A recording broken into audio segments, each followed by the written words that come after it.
안녕하십니까, 유범준입니다. 자, 우리 이어서 볼 게 뭐냐면은 제가 이제 마케팅과 관련된 것 좀 본다 그랬죠. 우리 물류와 마케팅에 관한 건데요. 기본적으로 우리 물류 관련해서 나오는 게 마케팅 포피 전략이라는 게 일단 나옵니다. 포피 전략 기본적으로 숙지해 주시고요. 포피 전략이라는 게 기본적으로 출제가 되고요. 포피 전략은 네 가지의 P를 기반으로 하는 건데, 첫 번째는 제품, 프로덕트의 P예요. 제품, 네, 프로덕트.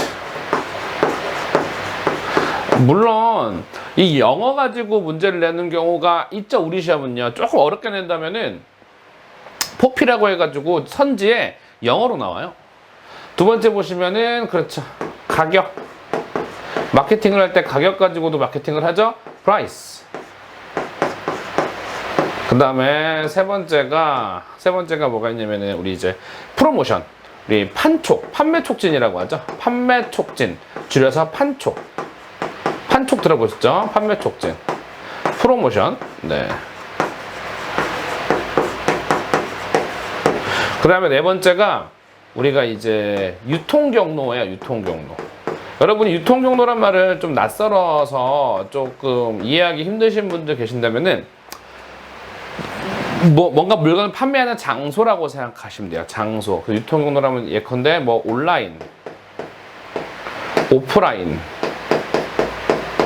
이런 걸 말합니다. 판매하는 장소다 보니까 플레이스가 되겠죠. 플레이스. 그래서 우리 포피 전략에서 물류와 가장 연관이 높은 건 요 4번 유통 경로. 요 플레이스가, 네, 물류와 연관성이 있어요. 물류와 큰 연관성이 있다는 겁니다. 연관성. 네. 기억해 주시고요. 그 다음에 이제 제가 늘 강조드리는 게 있습니다. 수업 때 강조드리는 게 플러스 3P가 있어요. 3P. 세 가지의 P가 더 되는데요. 5, 6, 7. 이른바 세 가지 다 합치면 7P 전략이 되는데요. 자, 이 P는 뭐냐면요, 절차를, 프로세스라는 절차를 말하고, 절차. 이 P는요, 그 다음에 people을 말하는 사람이고요. 이 P는요, physical evidence라 그래서 물리적 증거라고 해요. 물리적 증거. 그래서 꼭 우리는 뭐까지 기억하셔야 돼요? 결국은 우리는 7P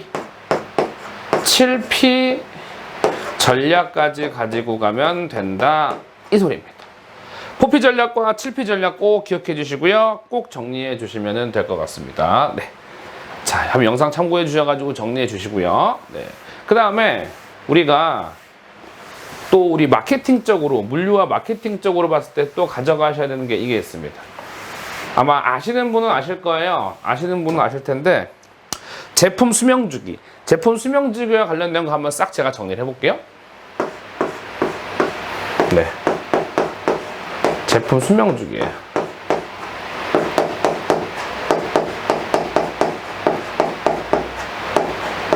네. 제품 수명주기는 기본적으로 네 가지로 구분이 되어 있습니다. 네 가지. 우리 일반적인 기업에서 마케팅을 할 때 그 제품 수명주기에 대해서 굉장히 어떤 영향을 주는 것을 알고 있기 때문에 신경을 많이 씁니다. 자, 첫 번째 보시면은 두 번째, 세 번째, 네 번째가 있었죠. 도성숙쇠 이렇게 외우세요. 도성숙쇠 이렇게 외워주세요. 암기식 어떻게 외운다고요? 도성숙쇠 이렇게 외우세요. 도입기, 성장기, 세 번째 성숙기, 마지막 쇠퇴기. 이렇게 네 개가 있다는 거. 도성숙쇠, 도성숙쇠 이렇게 한번 좀 기억해 주시고, 도성숙쇠. 자, 이걸로 끝내서는 안 됩니다. 이러한 제품 수명주기는 항상 뭐와 같이 가느냐? 수요 예측 기법과 같이 가야 돼요. 수요 예측 기법과 같이 가야 합니다. 도입기는요, 사실상 아무것도 모르는 단계다 보니까 수요 예측을 할 때 전문가를 이용해요. 전문가를 활용을 해요. 전문가 활용. 예. 전문가를 활용하는 수요 예측 기법이 델파이법이죠.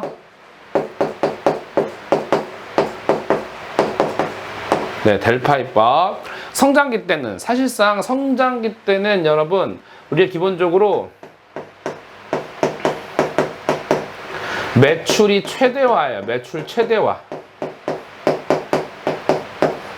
그래서 어떤 트렌드를 고려하는 거지 따로 어떤 수요 예측 기법을 쓰는 게 없습니다. 트렌드 고려. 트렌드를 고려한다. 그 다음에 성숙기 때는 사실상 경쟁자가 최대가 돼요. 경쟁자가 엄청 많이 등장해요. 경쟁자 최대. 경쟁자가 최대가 돼서 이때는 그쵸, 두 가지. 어떤 차별화 전략을 써야 되고, 차별화 전략이 꼭 필요하고요. 여기서 우리가 써야 될 게 중에 이동평균법이라는 거. 학습적으로 중요합니다. 이동평균법. 그렇죠. 지수평활법. 꼭 기억해 두세요. 지수평활법. 네, 이렇게요. 쇠퇴기 때는 사실상, 그렇죠. 쇠퇴기 때는 사실상 수요 예측이 없습니다. 수요 예측 X 왜냐? 오히려 이때는 무슨 전략을 써요? 그렇죠. 시장 철수 전략을 많이 쓰거든요. 시장 철수 전략. 그렇습니다. 제품 수명주기와 수요 예측 기법 이렇게 한번 정리해 주시면 될 것 같습니다. 끝! 됐습니다. 꼭 기억해 주시고요. 네.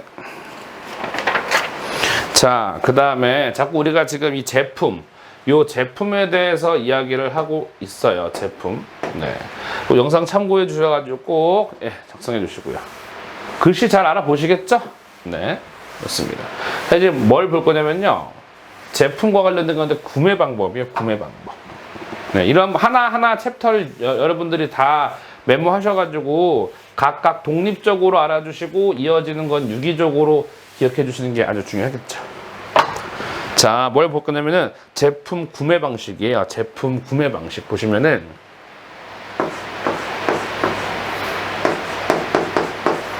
제품 구매 방식이에요. 구매 방식. 자, 전 여기서 이 구매라는 거에 조금 포커스를 잡고 싶어요. 두 가지가 있습니다. 첫 번째는 뭐냐? 본사 집중 구매예요. 본사 집중 구매. 그 다음에 사업장 분산 구매라는 게 있어요.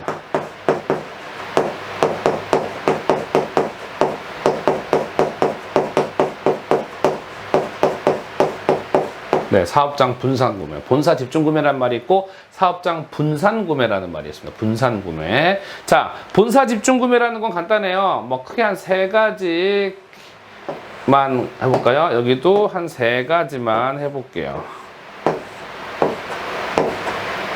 이렇게요. 본사 집중 구매는 말 그대로 본사가 일괄 구매예요.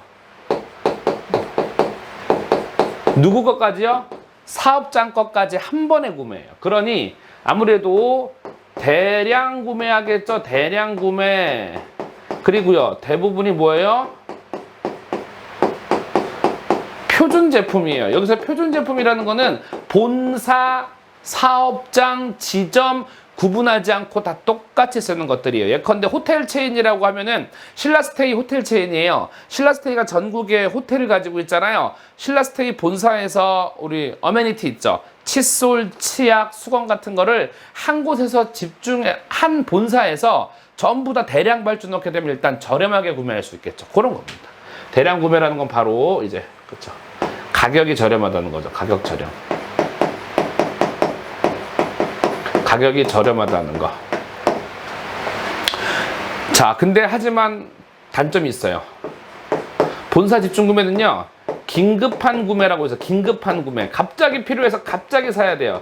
긴급한 구매는 상당히 불리해요. 이게 무슨 소리냐? 긴급한 구매가 불리하다는 게 무슨 소리냐? 우리 본사에서 일괄 구매한다는 건요, 본사에서 일괄 구매한다는 거는 한 달에 한 번, 한 달에 두 번 구매 시기가 고정인 거예요. 구매 시기가 고정. 그럼 다시 말해서 구매 시기가 고정이 되어 있다는 거는, 자, 예를 들어서 월 초에 한 번, 월 말에 한 번 구매한다고 가정을 해볼게요. 근데 제가 월 중간쯤에 어떤 자재가 필요해가지고 발주를 넣어야 돼요. 근데 지금은 구매 시기가 아니죠. 그럼 발주를 할 수 있어요, 없어요? 없다는 뜻입니다. 꼭 기억해 주세요. 사업장 분산 구매는 말 그대로 사업장 자체 구매예요. 사업장 자체 구매.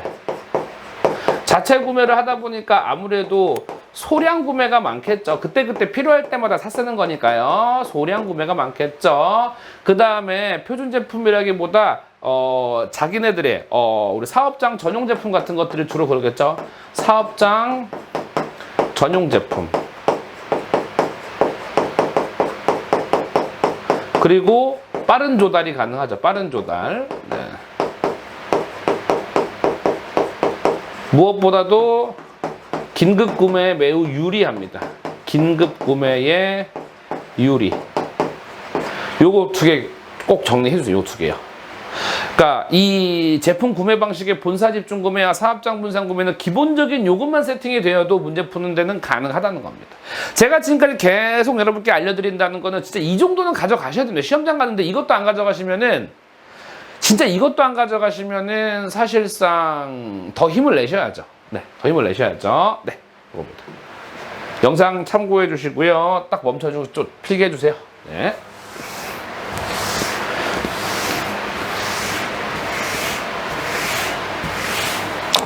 자, 이렇게 해가지고 조달 방법도 같이 봤고요. 자, 그 다음에 이제 또 뭘 보려고 하냐면은, 우리 여기서 가끔 나오는 이게 있습니다. 주제가 도매상이에요. 도매상이 가끔 이제 시험에 나와요. 도매상이에요. 자, 도매상 여러 가지가 있지만 제가 여러분들께 말씀드리고 싶은 건 딱 두 가지예요. 자, 도매상은 이게 있습니다. 첫 번째, 상인 도매상이 있고요. 두 번째, 대리 도매상이 있어요.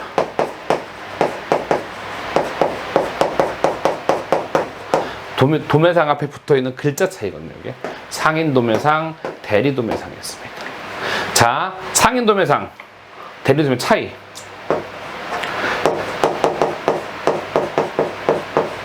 제품의 소유권 여부예요. 차이가 제품의 소유권 여부. 상인 도매상은 소유권 있음. 소유권 yes라고 쓸게요. 소유권 yes. 하지만 대리 도매상은요, 소유권 no 없습니다. 그냥 남의 물건 갖다 파는 사람을 대리 도매상이라고 하고요. 내 돈 내산 해가지고 물건 파는 거를 상인 도매상이라고 합니다. 우린 상인 도매상 집중적으로 볼 거예요. 상인 도매상. 네, 상인 도매상 첫 번째, 두 번째. 완전 기능 도매상이 있어요. 완전 기능.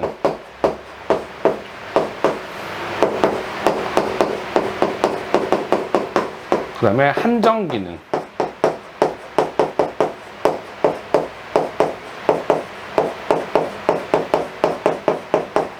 완전 기능 도매상과 한정 기능 도매상이 있습니다. 네. 자, 근데 우리는 뭐에 대해서 잘 보셔야 되냐면요.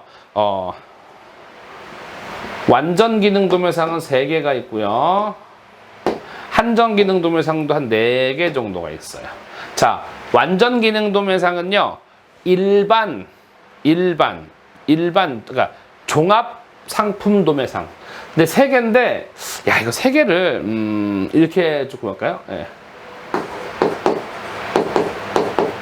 2개, 3개로 구분하는데요. 일반 상품, 한정 상품, 그리고 전문품.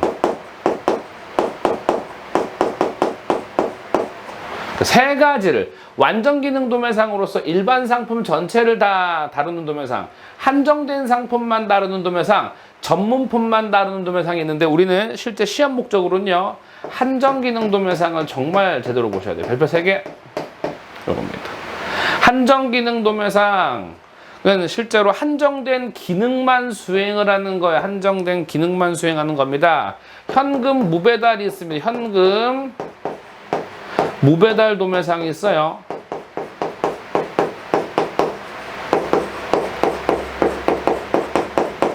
현금만 받고 배달은 안 해줘요. 그러니까 좀 비싸게 팔아요, 싸게 팔아요? 아무래도요.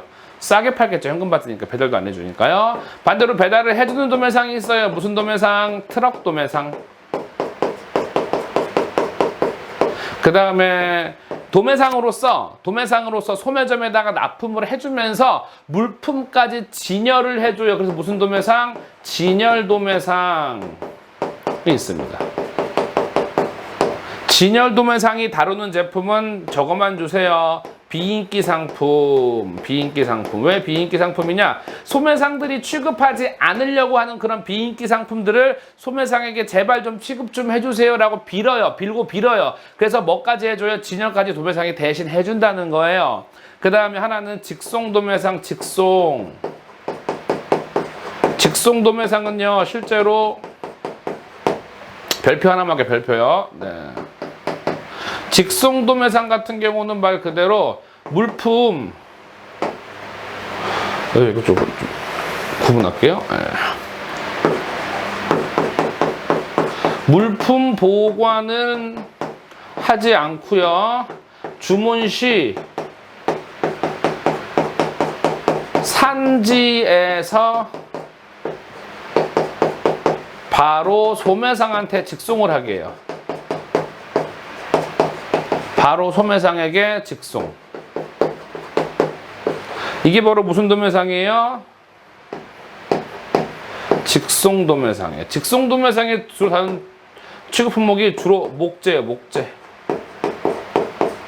자, 말로 설명드릴게요. 여러분, 이 목재라는 거는요, 제가 목재를 구매한 도매상이에요. 제가 목재를 구매했어요. 근데 목재라는 거는 보관이 굉장히 중요해서 실제로 제가 돈을 주고 지불은 했지만 여전히 목재는 판매한 사람 창고에 보관이 돼 있어요. 그럼 제가 소매상 어떤 뭐 건축업자나 인테리어업자로부터 주문을 받아요. 목재를요. 그럼 저는 보관해 있는 목재가 없잖아요. 그러니까 제가 구매했던 원 판매자에게 바로 그 주문한 사람 장소로 바로 발송하라 그래요. 직접 발송하라 그래요. 직송 도매상 이겁니다. 그럼 또 누가 이런 말 하죠. 아니 그러면 이 사람이 그걸 눈치채고 이 인테리어업자가 그 판매자랑 바로 직거래하면 어떡해요? 근데 이거 아세요? 판매자는요, 물건 팔 때 대량의 단위로만 판매해요. 그러니까 이 소매상은 그 대량만큼은 필요 없잖아요. 안 팔아요. 조금씩은. 근데 저는 이미 이 사람한테 대량을 사놓은 사람이잖아요. 그런 구조라는 거죠. 도매상이 원래 항상 대량을 매입하는 거잖아요. 꼭 기억해 두세요. 요거 도매상은요, 상인 도매상, 대리 도매상, 그 다음에 그 상인 도매상의 완전 기능 도매상, 한정 기능 도매상, 한정 기능 도매상을 가장 중점으로 보시면 너무 좋고요. 현금 무배달 도매상, 트럭 도매상, 진열 도매상, 직송 도매상이 있다는 거 꼭 기억해 주시면 되겠습니다. 이거 한번 정리해 주시면 될 것 같습니다. 이 정도로 하시고요. 다음 차시에는 제가 몇몇 개 소매점에 대한 거 조금 알려드리고 유통 경로와 관련된 내용 추가로 좀 보도록 하겠습니다. 여러분 수고하셨습니다.